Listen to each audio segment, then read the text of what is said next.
Çox həssas bir mövzuya istəyirəm işarə edəm. O zalimə kömək etməkdir. Zalimin yanında olmaq, zalimi təsdiqləmək, zalimlə həmfikir olmaq. Quran-ı Kərim buyurur: "Və la tərkənu iləl-ləzīnə zələmu fətəməssəkumun nar və mə ləkum min dunillah min əvliyə thumma la tunsarun." Sadaqallahul əliyyul azim. Buyurur ki, zalimlərə söykənməyiz ki, cəhənnəm odu sizi tutar, cəhənnəm odu sizi yandırar, əhatə eləyər. Bir halda ki, həmin halda Allahdan başqa heç bir sərpərəst, rəhbər yoxdur ki, sizə kömək olsun, siz kömək olunasınız. Zalimə rəğbət bəsləmək, meyillənmək, zalimə kömək etmək, zalimi təsdiqləmək ilahi əzaba səbəb olar. Çox çirkin bir əməldir. Biri zülm eləyir, sən zülmdə ona kömək eləyirsən. Xalqa zülm eləyir, sən onu tərif eləyirsən, təsdiq eləyirsən.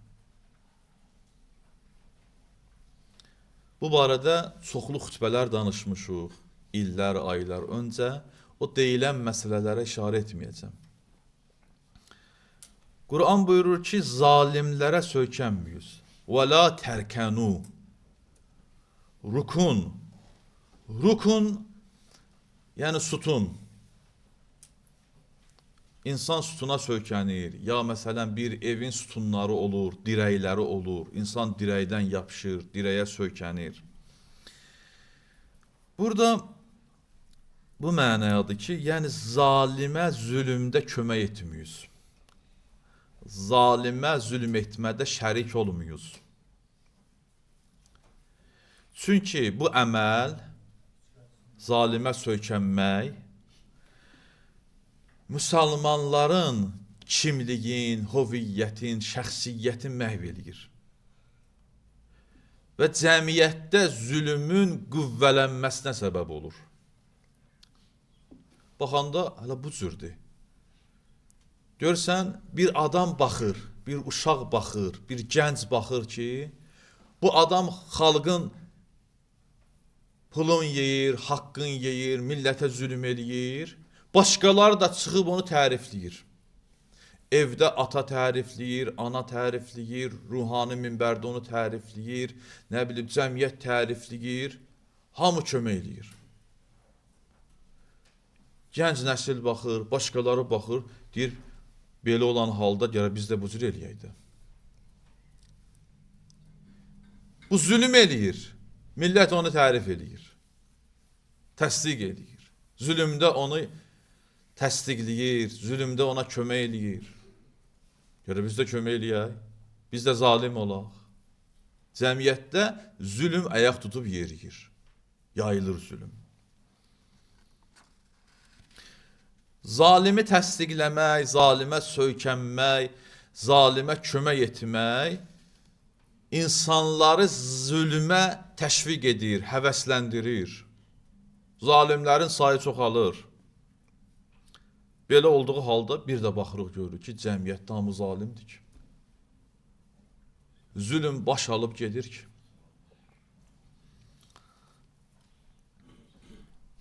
Nə qədər ki, zülm pisdir, zülmü qəbul etmək də pisdir. Zülmə razı olmaq da pisdir. Zülmün altına getmək də pisdir. Kölə olmaq da pisdir. İnsan məzlum olar, amma kölə olmaq qəbul olunmur. Zülmü qəbul etmək, həzm etmək, dinimiz bundan bizi çəkindiribdir. Ona görə bizə buyurur ki, zalim qaziyə, zalim hakimə, məhkəməyə müraciət eləmir. Bir növ qəbul etmək hesablanır. Zalimlə hər növ həmkarlıq İslamda qanunları, İslam cəmiyyətində, müsəlman aləmində qanunları zəiflədir. Müsəlmanların azadlığın, müstəqilliyin əlindən alır. Zalimə kömək etməyin çox dəhşətli əzabları və pis nəticələri var. Bir neçə hədis oxuyacağım bu barədə. Allah Rəsulü buyurur ki, mən məşə mə'a zalimin liyu'inehu fəqəd xərəcə minəl-İslam. Bu hədisə əsasən zalimə kömək etmək, zalimlə həmkarlıq insanı İslamdan, dindən çıxardır. Həzrət Rasulullah sallallahu aleyhi və aleyhi və səlləm buyurur, hər kəs zalimə kömək etmək üçün onunla addım ata, yəni kömək eləyə. Xərəcə minəl-İslam. Belə bir adam İslamdan, dindən xaric olur, müsəlman deyil. Zalimə kömək etmək ilahi qəzəbə səbəb olur. Allahın qəzəbinə insan düçar ola bilər. İmam Sadiq əleyhissalam buyurur, mən ə'anə zalimən əla məzlumin ləm yəzilillah əleyh saxitən hətta yənziğə min mə'unətik. Həzrət buyurur, hər kəs məzlumun əleyhinə, zərərinə, zalimə kömək eləyərsə, Allah həmişə ona qəzəb edər. Zalimə kömək etməyin ağır nəticələrindən biri şərafətin, fəzilətin məhv olmasıdır. Çünki zülümdə şərafət yoxdur. Heç vaxt zalim şərafətli, izzətli, fəzilətli ola bilməz. Hər kəs də ki, zülmə, zalimə kömək eləyirsə, şərafətin, fəzilətin, insanlığın dəyərlərini itirmiş olur. Həzrət İsa-i Məsih Bəni İsrailə belə buyurdu. La tu'inu zalimə alə zulmik fəyəbtulu fazlukum. Zalimə zülm etmədə, zülmündə kömək etməyiz ki, sizin fəzilətinizi, şərafətinizi məhv edər. Zalimə kömək etmək insanın fəzilətlərin, kəramətlərin məhv edir. Hər kəs zalimə kömək edirsə, Allah ondan tərəf olar. Nə deməkdir? Yəni, Allah ona düşmən olar. Sən zalimə kömək edirsən, xalqa zülm edirsən, o adamlar ki, zülmə məruz qalır, Allah deyir, onlar ki, məzlumdular, mən onların əvəzinə sizə düşmən oluram. Həzrət Mövla buyurur, və mən zələmə ibadəllah, kanəllah xəsmuhu dunə ibadih. Hər kəs Allah bəndələrinə zülm edərsə, Allah bəndələrin yerinə özü adama düşmən olar. Zalimə, zülmdə kömək etməyin acı nəticələrindən biri budur ki, insan ilahi rəhmətdən məhrum olar. Həzrət Rasulullah buyurur, mən ə'anə zalimən əla zulmih, cəə yevməl qiyamə və əla cəbhətihi məktubun ayisun min rəhmətillah. Hər kəs bir sitəmgərə, zalimə, zülmündə kömək eləyərsə, qiyamətin günündə elə bir halda gələr ki, alnına yazılıbdır ki, bu adam Allahın rəhmətindən məhrumdur. Baxın, rüsvayçılığa baxın. Dünyada xalqa zülm eləyirlər, elə bilirlər ki, bu cürdür. Yox, qiyamətin günündə bunların alnında damığa ilə gələnlər. Alnında bunlara yazı vurarlar ki, bu tayfanı tanıyız. Deyir, Allahın rəhməti 100'dür. Bir rəhmətin ayırıb bu aləmə. Baxın, hədisdir. Bir rəhməti ilə bu qədər kainat xəlq eləyib, rəhm eləyir.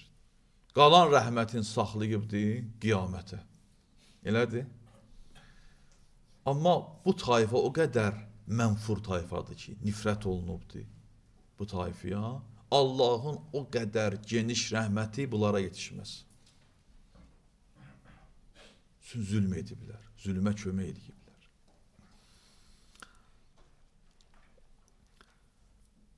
Növbəti məsələ ki, gərək ona işarə eləyəm, balans yarana, o bundan ibarətdir ki, bizə vəzifədir, dini, şəri vəzifədir ki, məzluma yar olaq, yavər olaq, kömək olaq.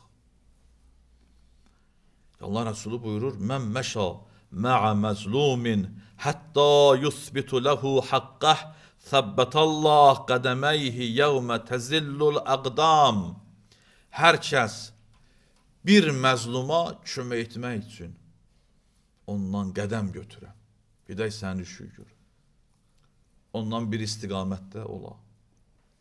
Allah Təbarək və Teala deyir, qiyamətin günündə ki, Sırat körpüsündən keçəndə insanların qədəmləri titriyər, bunun qədəmin sabit eləyər, möhkəm eləyər. Yəni Sıratdan keçər, məzluma kömək etdiyi üçün. Xutbə uzanmasın deyə xülasə ərz edirəm, Həzrəti Mövlanın bir ümumi qanunun ki, oğlu İmam Həsən və İmam Hüseyn əleyhissalama vəsiyyətində buyurur. Kuna lizzalimi xəsmə və lilməzlumi avna. Həzrət göstəriş verir iki oğluna. Kuna lizzalimi xəsmə və lilməzlumi avna. Həmişə zalimə düşmən oluz, məzluma yar yavər oluz. Həzrəti Mövlanın, Əmirül Müminin Əli ibn Əbi Talib əleyhissalamın iki oğluna vəsiyyət idi. İki oğlunun timsalında bizlərə, bütün bəşəriyyətə, azadlıq sevənlərə bir qanun kimi Həzrət bunu buyurur ki, həmişə dünyada zalimlə düşmən oluz, məzluma yar oluz, yavər oluz. Qanundur bu. İndi o adamlar nə cür özlərin əli şiyyəsi adlandıra bilirlər ki, zalimin etdiklərini təsdiqləyirlər, zalimi sevirlər, zalimi tərifləyirlər. Əli şiəsi olmaqlarında, bu yolda, bu məzhəbdə olmaqlarında gərək şəkk eləyərlər. Bir an düşünələr ki, biz ki bu cür yaşayırıq, bu işləri görürük. Bizim Mövlamız bu cür buyurubdur. İmam Sadiq əleyhissalam buyurur, Allah Təbarək və Teala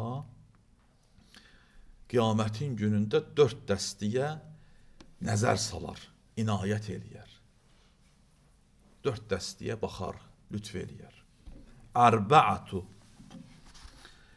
yənzurullah əzzə və cəl iləyhim yevməl qiyamə. Allah qiyamətin günündə 4 dəstə insanlara rəhmət edər. Rəhmət nəzərin salar, inayət eləyər. Birincisi, mən əqalə nadima. Hər o kəs ki, pəşiman olur, üzr istəyir, bu adam da, həmin adam, üzr istəyənin üzrün qəbul eləyər. Qiyamətin günündə bu üzr qəbul eləyən adama Allah lütf eləyər. Bir adam nəsə etmişdi, səhv eləmişdi, indi pəşiman olur, gəlir üzr istəyir, hər kəs o adamın üzrün qəbul eləyirsə, Allah onu sevir, qiyamətin günündə ona nəzər salar. İkincisi, əv əqalfə ləhvan, hər kəs ki bir məzlumun dadına, fəryadına yetişə, məzluma kömək eləyər. Əv a'təqə nəsmətən, hər o kəs ki, bəndə azad eləyər, qədim dövrdə qullar olubdur, qulu alıb azad edərdilər, savabı çoxdur. Və bu qanunla din bunu çatdırır ki, İslam dini quldarlığın əksinədir. Sonra buyurur, əv zəvvəcə əzəbə, hər o kəs ki, bir subayı evləndirə, kömək eləyə, şəhid balaları var, cavan möminlər, möminələr var, imkanları yoxdur, yetim uşaqlar var, qızlar var, cehiziyyələri yoxdur. Hər növ ilə subayları evləndirmək Allah yanında çox böyük mükafatı var. İmkanlı qardaşlar, buradan sizə deyirəm, eləyiz belə işlər. Ki Allah Təbarək və Teala qiyamətin günündə lütf eləyər bu insanlara. Bu hədisi nə üçün oxuduq? Həzrət buyurur ki, Allah 4 dəstiyə lütf eləyər qiyamətin günündə, nəzər salar. Onlardan da biri o adamdır ki, məzluma kömək ola, məzlumun dadına yetişə. Biz Əhl-i Beytin həyat tərzinə baxanda və Əhl-i Beytin həqiqi şiyələrinin həyat tərzinə baxanda görürük ki, bu cür şəxsiyyətlər olubdur və əyimmənin, Əhl-i-Beytin həyat tərzi bunu bizlərə çatdırır ki, onlar həmişə məzlumun yanında olublar. Həzrəti Mövla İraqın qızmar günəş altında, günorta vaxtı küçələrdə dolanardı ki, olmaya kiməsə zülm olubdur. Var belə dastanlar, olmuş hadisələr, Həzrətin tarixində var, xilafət tarixində ki, nə qədər həssas idi ki, kiməsə zülm olunmasın. Onlardan birini ərz eləyirəm. Allah o adama rəhmət eləsin. İmam Hüseyin əleyhissalamın şəhadətindən sonra İbn Ziyad məlun Küfə məscidində qalxdı minbərə. İmam Hüseyin əleyhissalama pis sözlər dedi, təhqir etdi və Allahı şükür etdi. Diqqət edin. Allah höccətin faciəli şəkildə şəhid eləyibdi. Qalxıb Peyğəmbər minbərinə, məsciddə Allah'a şükür edir. Nə üçün bu vəziyyət yaranır? Cəmiyyətin cəhalətindən. O dövrdə əgər o insanlar öz şərqi dini vəzifələrinə əməl etsəydilər, bu xoşa gəlməz hallar yaşana bilərdi, yox. İbn Ziyad kimisi minbərə qalxa bilərdi, yox. Xalq məsuliyyət daşıyır. Xalq məsuliyyət daşıyır. Təhqir elədi, istəmirəm o təhqirləri. Deyəm, cəmaət hamı sakit qalmışdı. Diqqət edin, əksəriyyət, belə deyək, hamı sakit qulaq asır. Bir nəfər azad kişi, böyük şəxsiyyət, Abdullah ibn Əfif, iki gözdən kör, bir gözün Cəməl döyüşündə vermişdi, bir gözündə Səffeyn döyüşündə. Qalxdı ayağa. Əlinin şiyəsi budur. Dedi, ey Mərcanənin oğlu, ey Allah düşməni, yalancı oğlu yalancı sənsən. Çünki İbn Ziyad bu cəsarət eləmişdi Həzrətə, yalancı oğlu yalancı demişdi. Yalancı oğlu yalancı sən özünsən, sənin atındır və o kəsdi ki, səni burada əyləşdirib, qüdrətə çatdırıbdır. Peyğəmbər övladlarını öldürürsən və minbər üzərində onlara pis sözlər deyirsən. İbn Ziyad göstəriş verdi ki, az yaşlı gənc qızının qarşısında onun başını kəssinlər. Amma İbn Əfif neynədi? İmam Hüseyin məzlum idi, ondan o təhlükəli anda qalxıb müdafiə elədi. Bir halda ki, millət hamı susurdu. O susanlar nə qazandı? Əbədi lənət, nifrət, zillət qazandılar. 1400 il sonra biz burada İbn Əfifi yad edirik. Nə üçün? Çünki zülmə qarşı etiraz elədi. Məzlumdan müdafiə elədi. O qədər milyonlarla insanlar gəlib gediblər, zülmə boyun əlib gediblər, indi də zillətə düçar olublar. İnsan bir dəfə dünyaya gəlir, bir ömür yaşayır. Həzrəti Mövla nə buyurur? Deyir, qorxma, çünki sən bir dəfə öləcəksən. İmam Hüseyin əleyhissalam Aşura günü niyə tək qaldı? Çünki insanlar qorxdular, dünya mal onları saxladı, ailə uşaq onları saxladı, zalimə qarşı çıxıb üsyan eləyə bilmədilər. İndi də bu baş verir. Dünya səviyyəsində baş verir, dindarlara qarşı zülümlər davam eləyir, zindanlar, haqsızlıqlar davam eləyir. Mövzu budur ki, zalim, zülüm köz yerində məlumdur. Kimsə bunu inkar eləyə bilməz. Amma zülmə, zalimə köməkçilər, onları təsdiqləyənlər mövzu budur. Dünya səviyyəsində gördünüz, illərdir, məxsusən yaşadığımız bu sonuncu illər, dünya səviyyəsində Qəzzədə soyqırım baş verdi. İnsanlar, körpələr orada vəhşicəsinə həlak oldular. Baxız, dünya kimin yanındadır? Dünya liderləri, siyasətçiləri kimi təsdiqləyirlər, kimə kömək eləyirlər. Allah'ın verirəm öz izzət kərəminə tezliklə Həzrətin zuhuru ilə gözlərimizi münəvvər eyləsin. Zalimləri məğlub zəlil eyləsin. Zalimləri bizlərə müsəllət eyləməsin. إن أحسن الحديث وأبلغ الموعظة كتاب الله عز وجل. أعوذ بالله من الشيطان الرجيم. بسم الله الرحمن الرحيم. إذا جاء نصر الله والفتح ورأيت الناس يدخلون في دين الله أفواجا فسبح بحمد ربك واستغفره إنه كان توابا.